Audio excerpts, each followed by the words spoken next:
नमस्कार बंधुरा नवदिगंत चैनल पक्ष থেকে আপনাদের সকলকে জানাই স্বাগতম।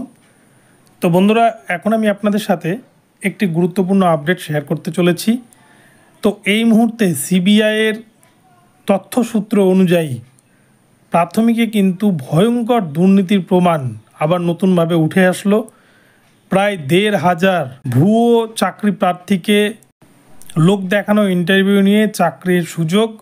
তো এমনটাই কিন্তু তথ্য উঠে আসছে সিবিআইয়ের হাত ধরে এবং সেখানে ১৫ কোটি টাকা ১০ থেকে ১৫ কোটি টাকা দুর্নীতির লেনদেন হয়েছে বলে কিন্তু জানা যাচ্ছে সিবিআই সূত্র ধরে। তো আপনাদের সাথে বিস্তারিত এই ভিডিওতে প্রমাণ সহ আলোচনা করতে চলেছি। আপনারা সম্পূর্ণ ভিডিওটি দেখুন। এই ভিডিওটি আপনাদের জন্য ভীষণ ইনফরমেটিভ হতে চলেছে। তবে যারা এখনও চ্যানেলটিকে সাবস্ক্রাইব করেনি আপনারা কিন্তু চ্যানেলটিকে সাবস্ক্রাইব করে নেবেন এই ধরনের আপডেট সবার আগে সবার প্রথমে আপনাদের কাছে পৌঁছে দেওয়ার জন্য। তো চলুন তাহলে আমরা দেখে নিই যে এই মুহূর্তে সিবিআইয়ের হাত ধরে কী তথ্য উঠে আসছে প্রাথমিকের নিয়োগ দুর্নীতি মামলায়। তো বন্ধুরা আপনারা দেখছেন প্রতিদিনই কিন্তু কলকাতা হাইকোর্টে সিবিআই এবং ইডি আধিকারিকরা তারা তাদের রিপোর্ট জমা করছে। নতুন নতুন তদন্তের রিপোর্ট প্রাথমিকের ক্ষেত্রে কিন্তু জমা করছে। স্কুল সার্ভিস কমিশনের বিষয়টা যেহেতু চাকরি বাতিল হয়ে গিয়েছে, যেটা সুপ্রিম কোর্টে মামলা বিচারাধীন, তাই সেই বিষয়টা কিন্তু কিছুটা হলেও স্থগিত আছে এবং সিবিআই কিন্তু গোপনে তাদের তদন্ত প্রক্রিয়া চালিয়েই চলছে, যেটা ১৬ জুলাই রিপোর্ট পেশ করবে। অপরপক্ষে প্রাথমিকের যে নিয়োগ দুর্নীতি মামলা, প্রাথমিকে যে এসএসসির থেকেও বেশি পরিমাণ দুর্নীতি হয়েছে, এটা কিন্তু সিবিআই থেকে আরম্ভ করে বিচারপতিরাও বিভিন্ন ক্ষেত্রে মন্তব্য করেছেন আদালতে বসেই। তো সেইভাবে কিন্তু প্রতিদিনই সিবিআই এবং ইডি যে তথ্য দিচ্ছে তাতে কিন্তু অসন্তোষ প্রকাশ করছেন বিচারপতিরা।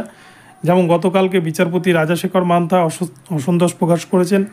অপরপক্ষে বেশ কিছুদিন আগে অমৃতা সিনহা ম্যাম তিনিও কিন্তু সিবিআই এবং ইডির ভূমিকায় অসন্তোষ প্রকাশ করেছেন।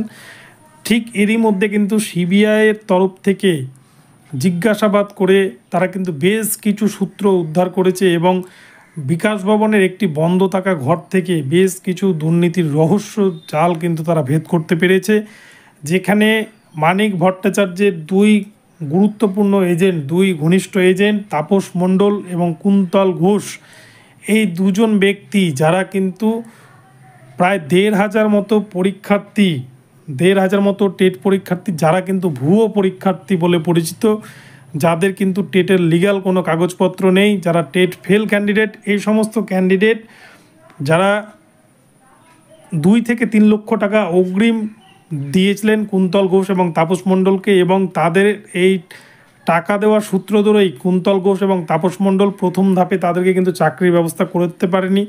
তাই পরবর্তীতে তাদের সহযোগিতাতেই এবং আরও বিভিন্ন ঘনিষ্ঠ নেতা মন্ত্রীদের সহযোগিতাতেই কিন্তু লোক দেখানো এক প্রকার ইন্টারভিউ নেওয়া শুরু হয়েছিল ২০১৯ সালে, এবং যে সূত্রপাত কিন্তু করতে চলেছে সিবিআইয়ের হাতে সেই প্রমাণ উঠে এসেছে। জেলে রয়েছে বর্তমানে কুন্তল এবং তাপস মণ্ডল এবং তাদের গুরু মানিক ভট্টাচার্য। ইতিমধ্যে কিন্তু প্রত্যেককেই জিজ্ঞাসাবাদ চলছে এবং এই কুন্তল ঘোষ এবং তাপস মণ্ডলকে সিবিআই আধিকারিকরা এই সম্পর্কে কিন্তু প্রশ্ন জিজ্ঞেস করেন এবং তারা স্বীকার করেছেন। এবং এই বিষয়ে বিকাশ ভবনে বেশ কিছু আধিকারিকের নাম কিন্তু উঠে এসেছে যারা এই ইন্টারভিউ প্রক্রিয়ার সাথে বা ভুয়ো টেট পরীক্ষার্থীদেরকে, যারা টেট ফেল ক্যান্ডিডেট তাদেরকে চাকরি পাইয়ে দেওয়ার বিষয়ে যারা উদ্গ্রীব ছিলেন, সেই সমস্ত বিকাশ ভবনের আধিকারিকদেরকেও কিন্তু এবারে সিবিআই ডাকতে চলেছে তাদের নিজাম প্যালেসে। তো এই রিপোর্টটি কিন্তু উঠে এসছে এবং এখান থেকে মোট ১৫০০ ক্যান্ডিডেটের কাছ থেকে ১৫ কোটি টাকা তোলা হয়েছে বলে দাবি করেছে সিবিআই, যে টাকা কিন্তু তাপস মণ্ডল এবং কুন্তল ঘোষের হাত দিয়ে যে টাকা গিয়ে পৌঁছায় মানিক ভট্টাচার্যের কাছে। তো প্রাথমিকের কিন্তু যে বিপুল পরিমাণ দুর্নীতি আছে সেই দুর্নীতি নিয়ে আবারও কিন্তু সরগরম হতে চলেছে রাজ্য রাজনীতি। তো এমনটাই কিন্তু তথ্য উঠে এসছে সিবিআইয়ের হাত ধরে।